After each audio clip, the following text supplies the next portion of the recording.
Yeah, now we would like to start with our first key activity, which we would like to present to you today, which is about inventory and monitoring of vacant buildings. And we will start, I will briefly introduce what is the main goal, what are the typical tasks within this key activity. And this will be then followed by 3 partner examples, what they have done to inventory their vacant buildings and also their lessons learned. And afterwards, as already said in the morning, you will then have the opportunity to meet these cities at virtual tables in our social lounge and ask any questions you might have concerning their approach and experience. So in case you have any question during the presentation, note it down, and then later on in the virtual tables, you can meet the cities after all the 3 presentations and then ask them. So, and of course, if you also would like to know more about this key activity, Martin just mentioned it, we have produced our Altbau guidebook where all the 6 key activities are presented in a more extensive way, and you can download this guidebook and also other relevant documents from our Altbau network on the website you just see here on the screen on the slide. So now let's start with our first key activity. The idea of the inventory and monitoring is to effectively collect relevant information about the vacant residential buildings which are in need of refurbishment in your city. This is important because you need to understand as good as possible their situations, but also their potential to be able to support the reactivation. And because when buildings stand vacant and fall into repair, there's a reason for it. And this is also a key of the inventory. You have to find out about these reasons. So the main task within the inventory and monitoring of vacant buildings is, of course, first you have to know where your vacant buildings are and also which neighborhoods maybe are more affected by these vacancies. And this might be relevant to define areas and buildings you want to focus on and on which also you want to work on, because most probably you do not have the staff resources or financial resources to work on the entire city area and also to work on each vacant building at the same time in the beginning.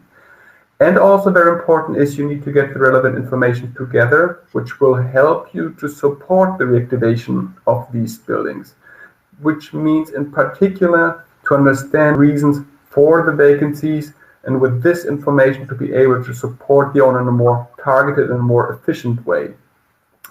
So the monitoring is not just about a technical inventory and monitoring of vacant buildings. It's particularly to get all the relevant information together you need to support the reactivation of these buildings. So how to find out about your vacant buildings. And here it's very important to decide on the method or on the methods for the inventory, and of course then you have to apply it. So, but before you can decide on the methods, we found out, first of all, it's important to define what you understand of the vacant building, because it's not so clear as it might sound. In general, you can say a building can be considered vacant when it has been abandoned, unoccupied, or empty for a certain amount of time. So one relevant criteria which you have to think about is for which time period, more or less, should the building be vacant so that you can call it empty. Is it a month? Is it a year? Is it half a year? So it might be normal that a building is vacant for a month, but not for a year. So more or less try to get clear for yourself how long should a building be vacant so that you start to say, okay, it's relevant to work on it. And also, when do you call a building vacant? Has it to be entirely vacant, or is it sufficient when the majority of the flats are not in use? So do you call it vacant when 100% is not in use, or maybe already when 50% is not in use? It's not really about the figure of 50, 60, or 70% or 100%, but just try to get for yourself a clear picture. What are the vacant buildings which are for you relevant? Is it just the buildings who are 100% not vacant, or is it maybe also other amounts? When this is clear, think about the method to find out how your vacant, just a second.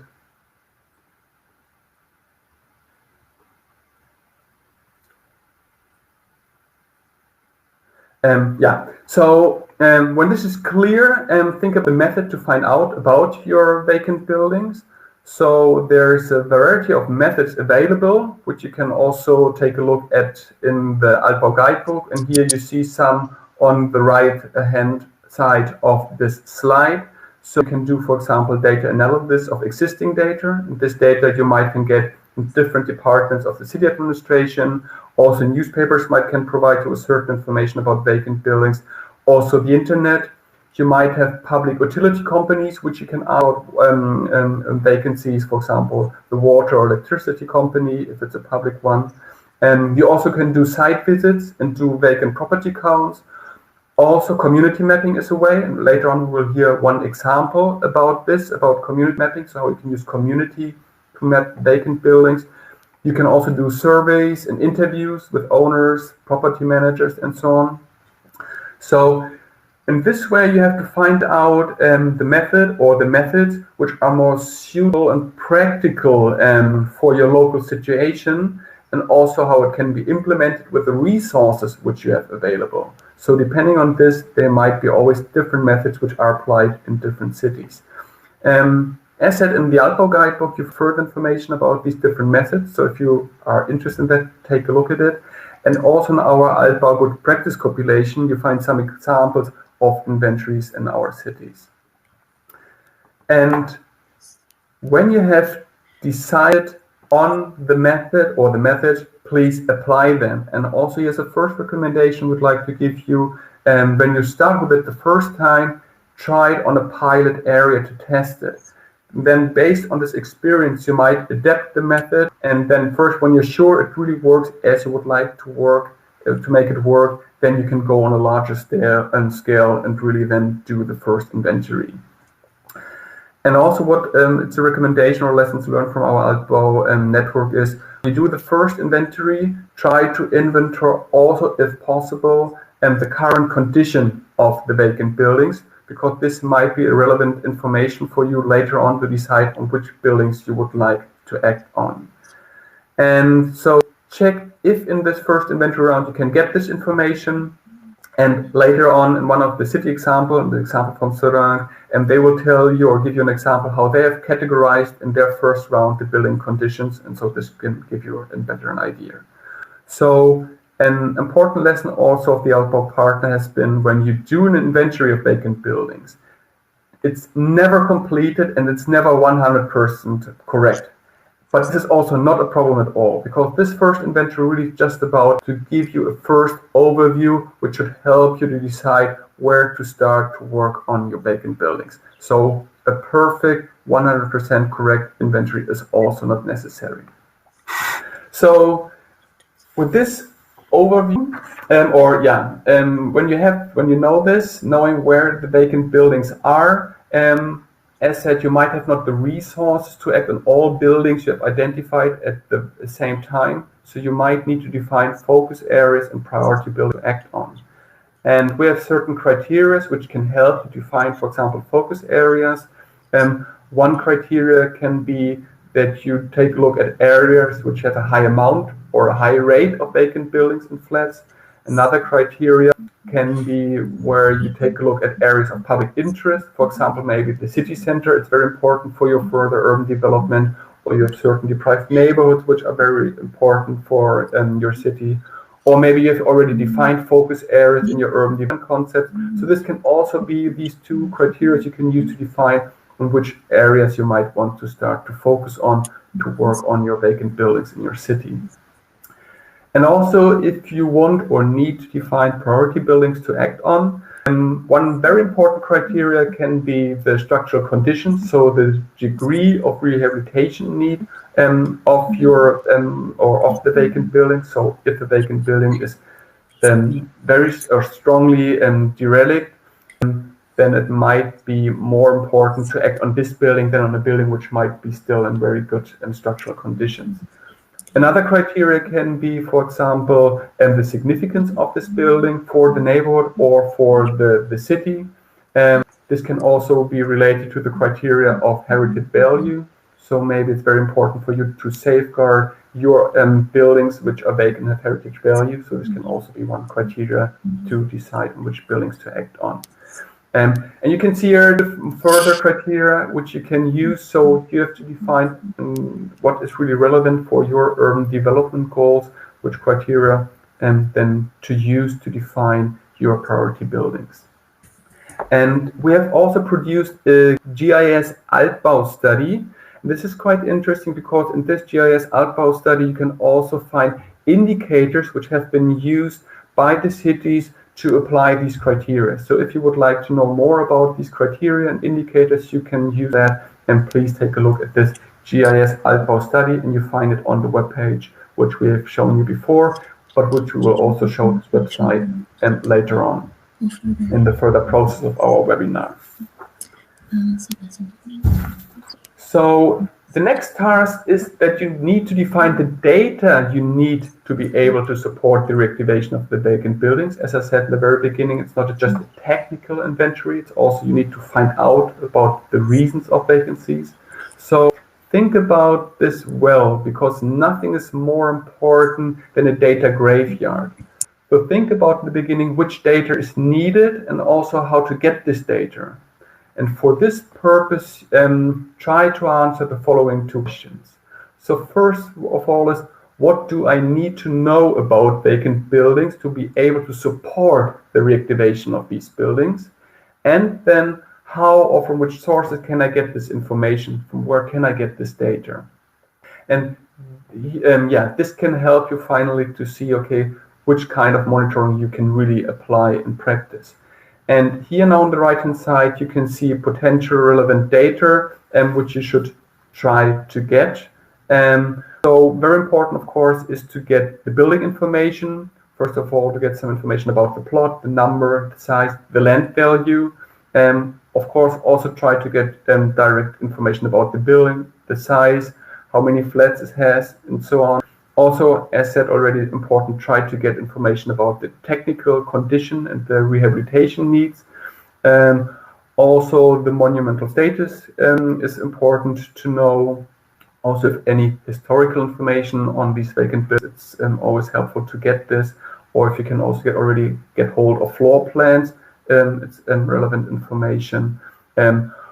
Also, if you can get any information from the administration. For example, is the property tax paid? Are there any current legal procedures on the vacant buildings, or any other? Are there any restrictions on these buildings? For example, are there any debts or private contracts on this property? Also, very important is to get owner information, which means you need to get the contact details of the owner. And also maybe you should try to get the perspectives of the owner, what they would like to do with their property, and also try to get the reasons for the vacancy, the reasons, of course, from the owner's perspective. And also relevant information to get about, or which can help you to support the reactivation of vacant buildings. Try to get relevant real estate and neighborhood information there. For example, what could be expectable rents in the neighborhood of this vacant building, or what are selling prices, or what are construction prices. So these are important information which will help you later on to support the owner. Also about the neighborhood, relevant information could be, for example, if you aim to have in particular families to come to these neighborhoods where these vacant buildings are, then relevant information could be their playground in this neighborhood, or their primary school. So here also think about what could be relevant information of the neighborhood, which you might then can use later on. So data which you definitely try to get, I just briefly explained. Further information you can find in the Altbau guidebook. But also at the very beginning, don't worry if all this data is not there. With the time, you will have the opportunities, and we will tell you this later on in the webinar, how you can get all this information. But also with the time, you might realize that certain data which you might is relevant is not so relevant when you have further experience. And you also might realize there are certain data which is relevant, but which you do not have in mind at the very beginning. So in this way, adapt also your data scheme with your experience. So with the time, you will develop your perfect inventory scheme. Might be not perfect from the very beginning, but with experience, you can make it work better and better. So take it also as a step or a process to develop your monitoring scheme. And as said in our GIS Altbau study, you can find which data and from which sources the Altbau partners, which data they've collected and also which resources they've used. And also very important recommendation lesson learned from our network is, as we are in the digital age, collect all this information in one digital database and think about this from the very beginning. How can you keep this data up to date? And from our experience, GIS is a quite good tool for that. And later in the example from Constanta, which will be presented to you, they will explain how they have used GIS for the inventory monitoring of their vacant buildings in their historic center. So further information about this key activity you find in the Altbau guidebook. And now we come to our first practice examples from our cities, which will tell you about their experience, about their first inventory. And as said, afterwards in the Meet the Cities coffee break, we'll have the opportunity to ask them any questions you might have to them. And in case you might have any question to me, you can also meet me in the social lounge at the table which says URBACT Lead Expert. So with this, now I would like to pass on now to our 3 city examples. The first one, as just said, will be from Constanta, which will tell about using their GIS system for their first inventory of their vacant and derelict buildings in their historic center. This will be followed by the example from Riga, which will tell about their participative online mapping to find out about the vacant buildings, about derelict buildings in their city. And then the third example will be from Seraing, which will tell about their experiences doing field visits to find out about their vacant buildings, how they've categorized their vacant buildings, and also how they've collaborated with other institutions in this field. Before now I pass on to speakers, short reminder to the speakers, you have 15 minutes to present. When you have more or less 2 or 3 minutes left, I will ring the bell. It will sound like this. And when I ring the bell the second time, then I really would like to ask you to come in so that more or less we can keep with our time schedule of our program. And here again, reminder to the audience, if you have any questions during the 3 presentations, please note them down. And during the Meet the Cities coffee break, you can meet the cities directly in the Soul Lounge and ask any questions you might have. You can share also your experience with these cities, and hopefully by this you get further information which will be helpful also for your local situations. So with this now, I stop sharing my screen and pass on the word to Diana Lepădatu from the city of Constanta. My name is Diana Lepădatu. I work at Constanta City Hall, and today I am going to be talking to you about how we use geographic information system in order to reactivate vacant buildings in need of rehabilitation situated in our historical center. Constanta City Hall uses the GIS infrastructure based on the ESRI ArcGIS Enterprise software platform. It is managed by the own database compartment from the urbanism department. ArcGIS Online is the external GIS web server portal application used in different applications for citizens, such as local register of green spaces, the local Altbau website using ArcGIS Hub application, Peninsula Urban Site application, an urban planning database for buildings from the historical center. 80% of our time and resources were allocated to the process of data collection. We established the categories of information needed in order to support the reactivation of buildings, the development of urban plans and other projects, and based on that, we selected what kind of data we took from different sources. The first type of sources was City Hall departments and institutions who already had their own data sets in Excel tables such as Urban Department, Patrimony Department, Local Police, Public Service of Taxes and Fees, Autonomous Regime of Public-Private Domain Exploitation.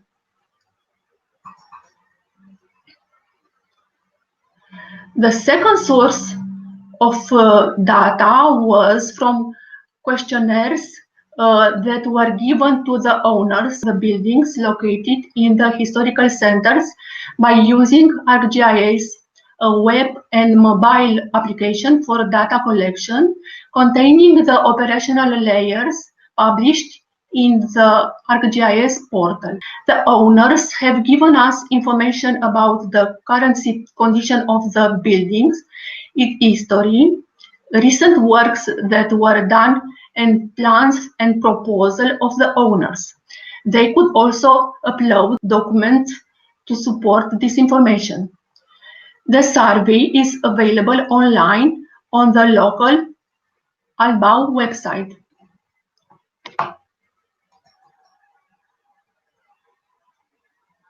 Our third sources of data was from PDF data sheets for every building and DWG maps for blocks and plots that were made by volunteer architects and experts from the County Department for Culture. The County Department for Culture has helped because it is in the charge by law to provide specialized consultancy in the field of historical monuments protection and to cooperate with public administration authorities for the elaboration of urban development programs. They then elaborated Excel tables with the same information and organized it so then it can be better operated. They established an ID for each building based on which the received data would be correlated and uploaded to the application. Our fourth source of data was from URBACT experts who have elaborated data sheets for blocks of parcels with the urban regeneration studies they made for the Peninsula area based on the technical assistance agreement concluded with the Constanta City Hall. These studies were made in order for us to take over principles, ideas, and concepts in our future urban plans, regulations, and projects. Our fifth source of data was from the Commission for the Reduction of Seismic Risk on Existing Buildings from within the City Hall, which has inventoried the buildings with seismic risk in Excel tables, and these have been uploaded to the application. Lastly, the ArcGIS collector was used in order to collect field data, a mobile application for collecting and editing the geospatial data through web maps and contain the operational layer published in the ArcGIS portal.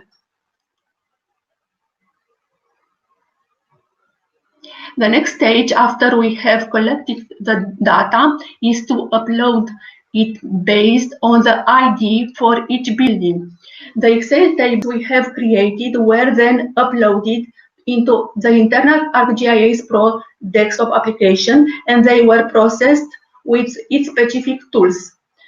This process included correcting and validating data received from sources, such as checking the structure of the database, organizing columns, avoiding alphanumerical inconsistencies of text and numbers, and taking care of data writing errors, for instance, spacing and punctuation. The data was then matched with the building ID so that it can be organized for query analysis, statistics, and graphs that would be displayed in the dashboard. The next step was publishing thematic web layers related to the map on the ArcGIS Online, the external GIS web server portal application. This was followed by uploading the processed data correlated with the map into the Urban Peninsula site application. The third stage was that of updating and monitoring the data. This includes monitoring the dynamics of the physical condition of the buildings, its occupancy, the state of the construction works, as well as the options of the owners for the future of their buildings.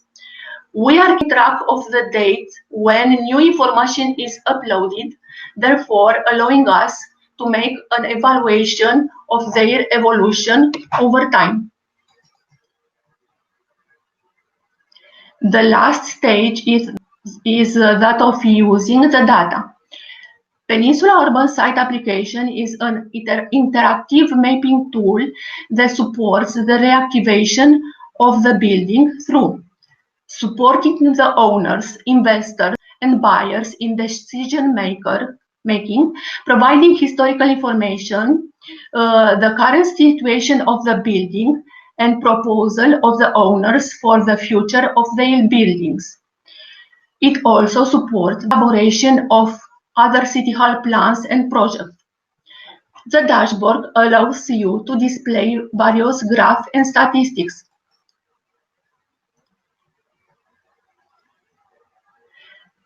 The application was to view the data in graphs. In these pictures, you can see the current condition of the buildings. The red graphs showing the ones that need to be rehabilitated, and the green one showing the ones that are in a good condition. In this picture, you can see a graph with the year of construction or the year of the last rehabilitation of the buildings. Another graph with the function of the buildings. The most common ones are for the residence, trade, and offices.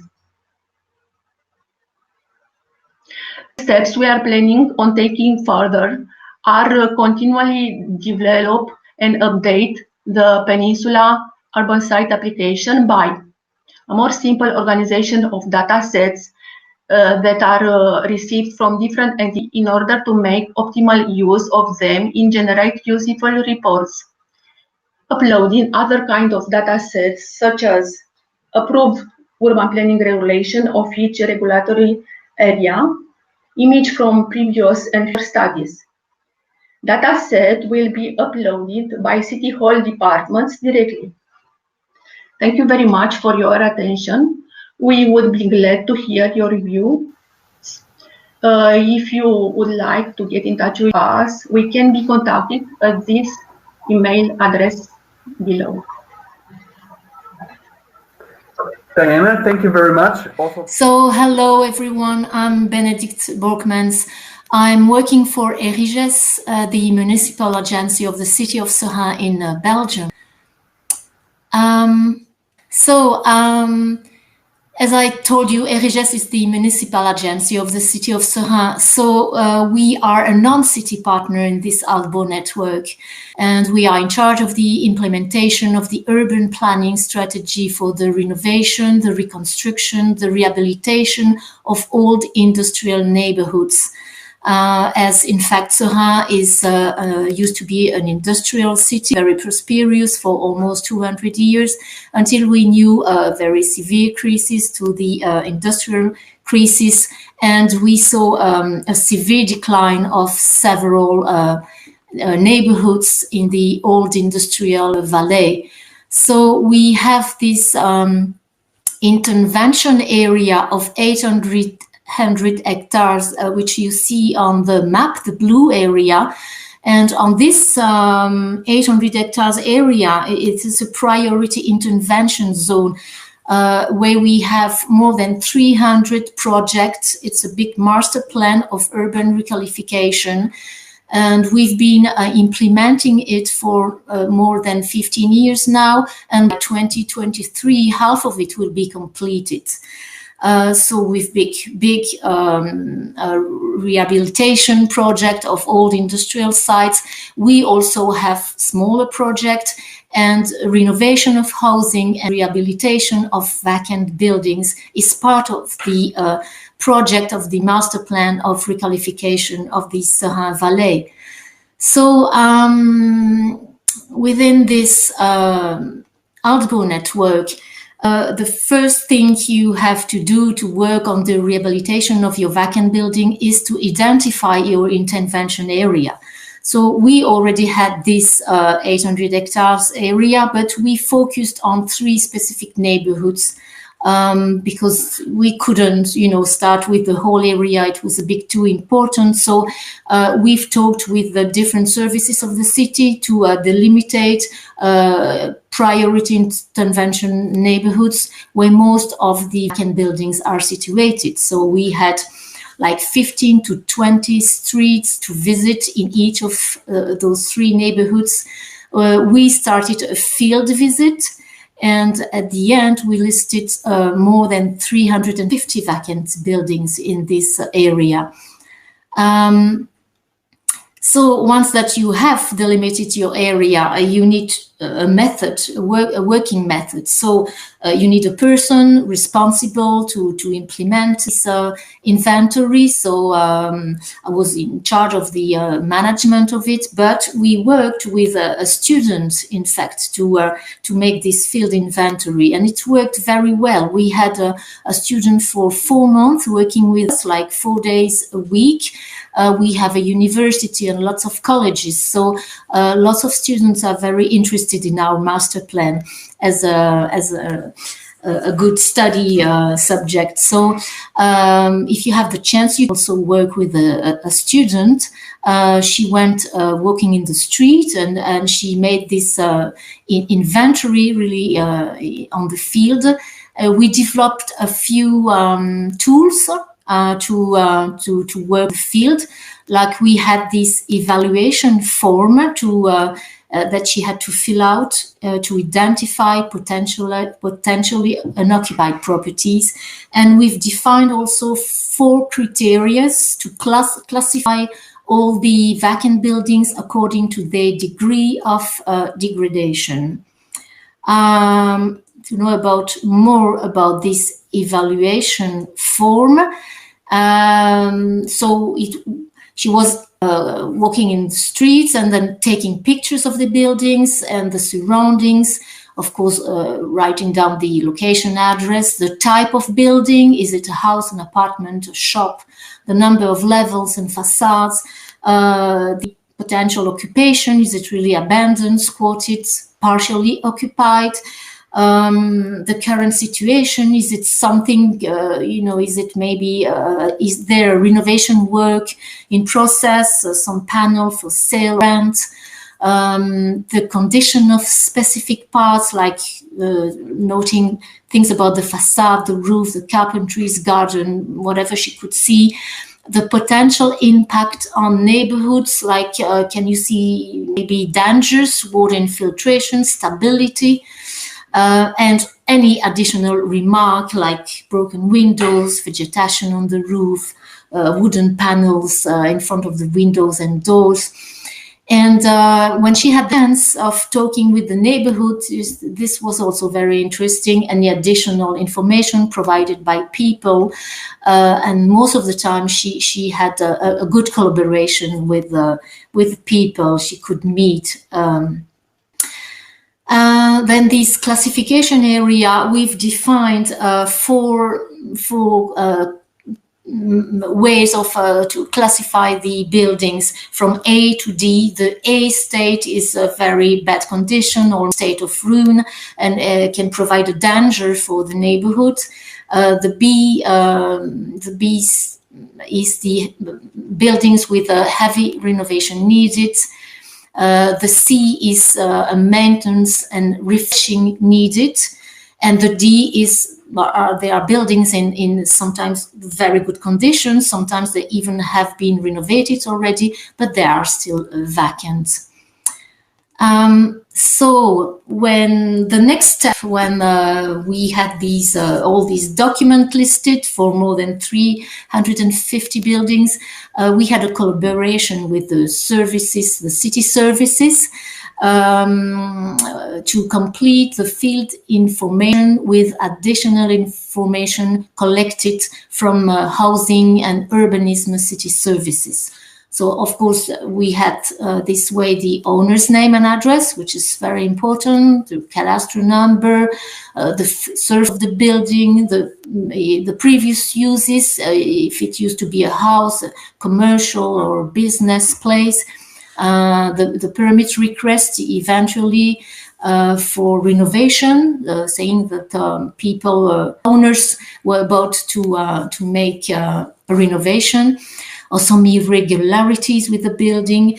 And also we could have additional information from the tax services to know if the tax on vacant building was in application or not. Of course, you can also cross different data to get information from different sources. Like you can get addresses of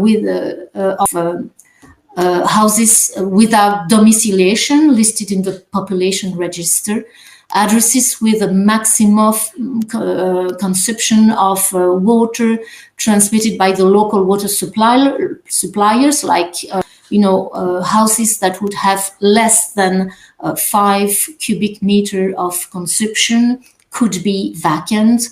Addresses with an annual electricity very low, like less than 100 kilowatts, transmitted to the local electricity supplier, or addresses without garbage collection, transmitted by the local waste collection company. It's also interested to cross all this data with your field inventory.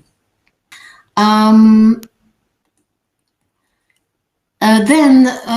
when we have these all these buildings listed, we started to digitalize and geolocate our inventory. Diana already talked to you about that. The city of Constanta did this very well. And we also worked with the ArcGIS system and the QGIS, which is the free version, in fact. If you don't have the paid version, ArcGIS, the QGIS also works very well. So this software helps you to create, to edit, to view, to analyze and publish geospatial data. You can build interactive maps. You can collaborate across your organization. So for us, it was much easier to collaborate with the city, as we are a non-city partner. You can work easily with your data using selection criteria.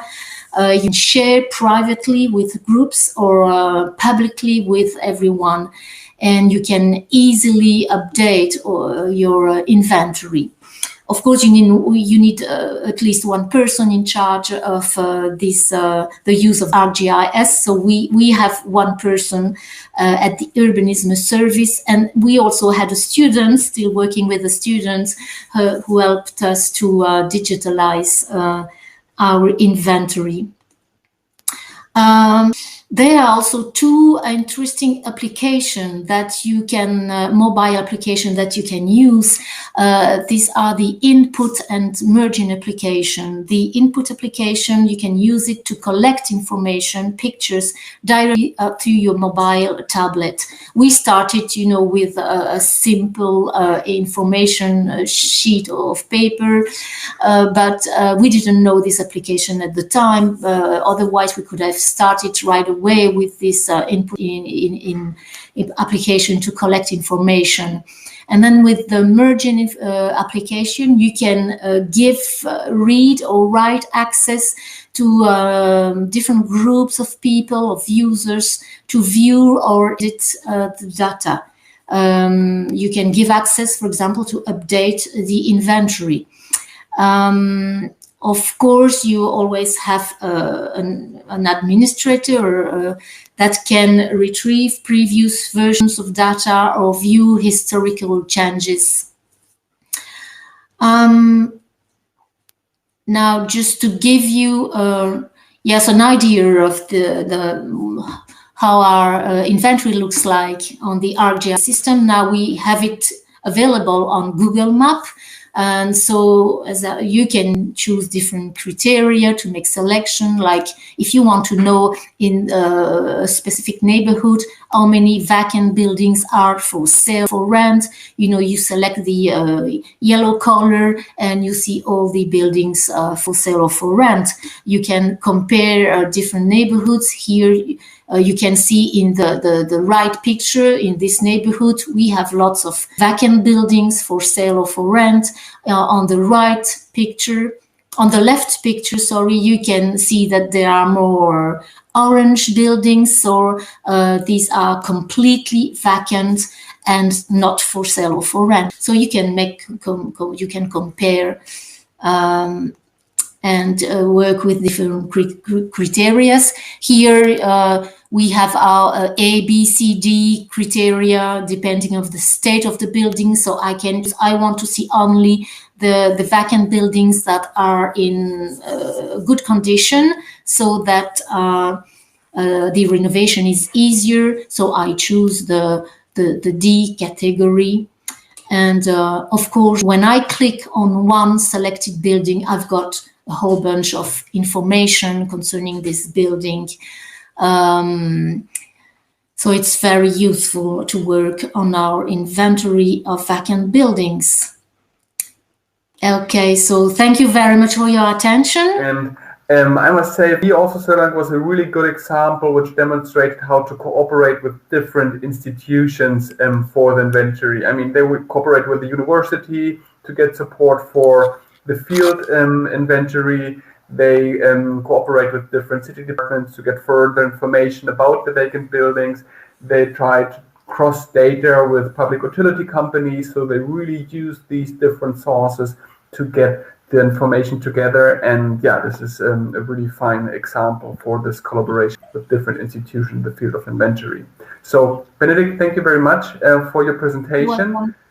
Yes, I will now share my presentation. Yes, and my name is Villiams. I'm from Riga City Council, and I will tell you about our interactive website, or let's say interactive map, GRAUSTI.RIGA.LV, which is like in the English it should be called degraded buildings. And yes, and let's start with that. Yeah, I should first. Okay, what is GRAUSTI map, and what is this interactive map which we have made? And yeah, and this website was made in 2015, and the main goal was to make an assumption how many buildings in Riga are in bad shape, or are empty, or in need some type of rehabilitation. Yeah, and as I said, translation of Graus to English is degraded building. And yes, and this webpage is an interactive map tool which shows and makes current situation of degraded and vacant buildings visual, and raises an awareness of it. And it also works as a good public naming tool for the building owners whose buildings are in a bad shape or in bad condition, and it makes the city appear in bad sight.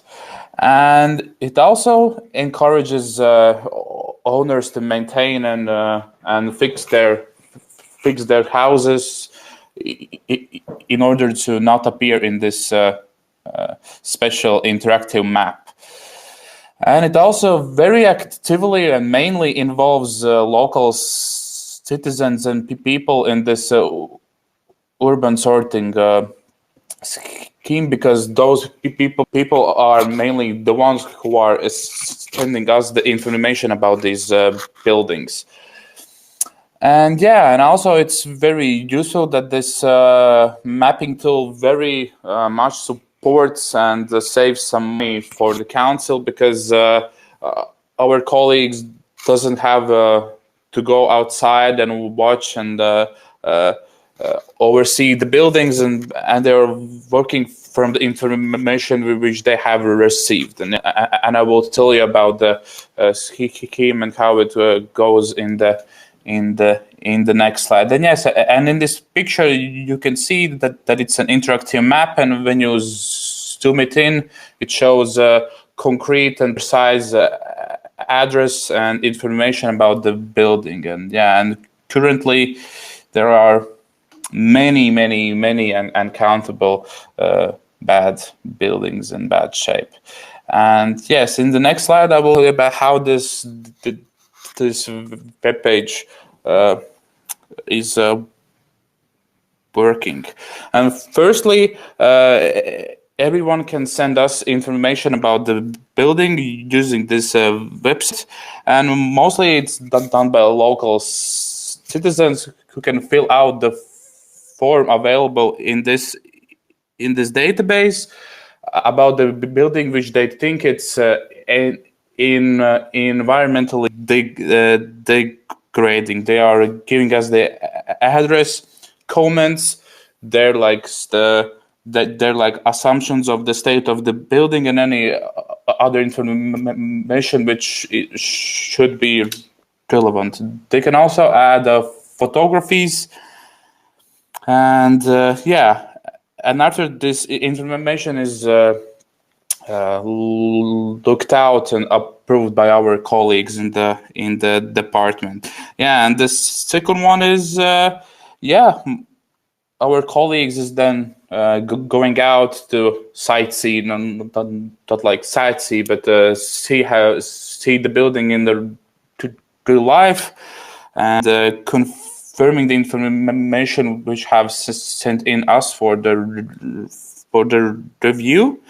And yeah, and when the information is processed and accepted, this building then appears in this map. And yeah, and parallel to that, number 4, our employees are collecting additional information about the building from the publicly available information databases, from the cadastre numbers, type of ownership, whether this building has been already classified as degraded or dangerous by the council, and any other useful information that is needed for future things.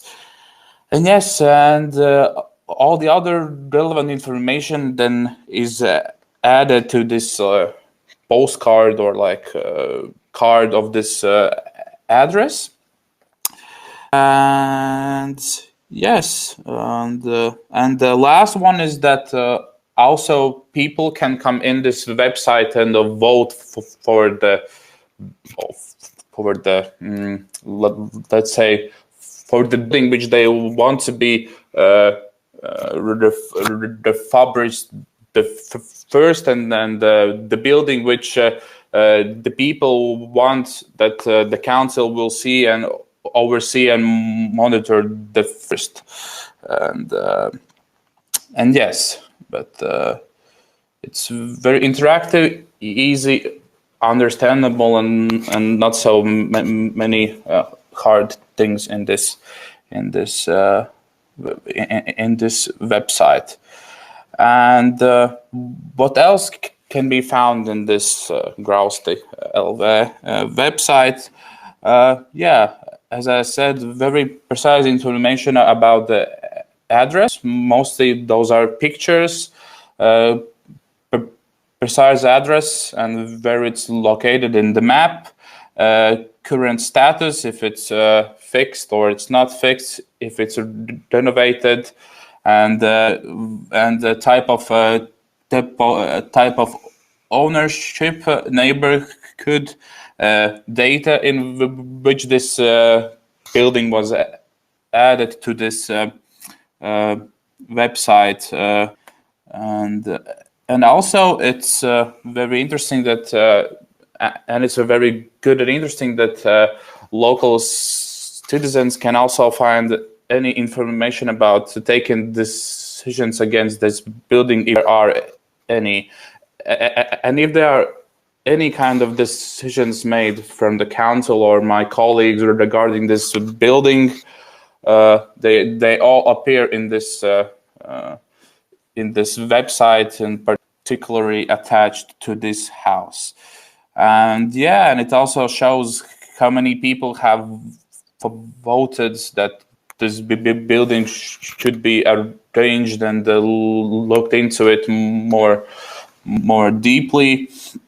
And yeah, and it also there is information found about for the owners how to take participation in co-financing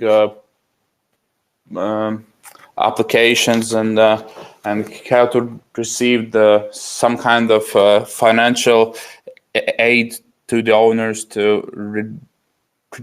reactivate this building, and also how the commission of degraded building is working, and what it is, but yeah, it's not so directly connected to this website.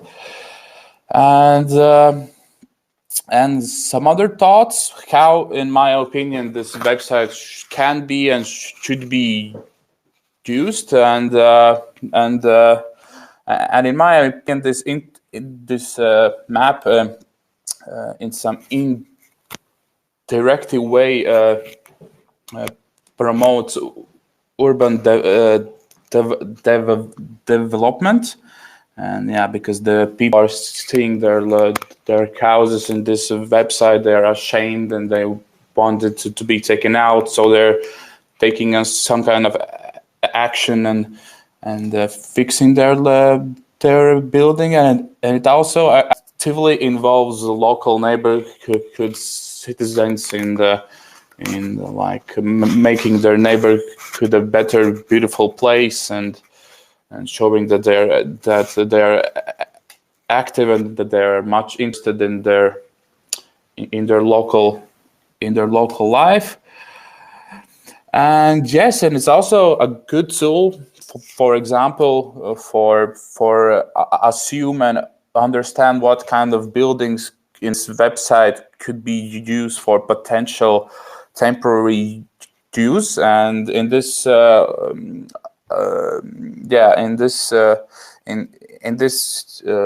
let's say situation, we also took out some buildings which should, in our opinion, could be in a good potential temporary use object with my colleague Martis, and we approached them, and we found their information from this publicly available page, and in my thoughts, this building, this website and this map should be and can be used in finding a potential temporary use space for someone, and it also could be used as a potential map or tool for investors to find an investment object, because they can clearly see the state of the building, if the council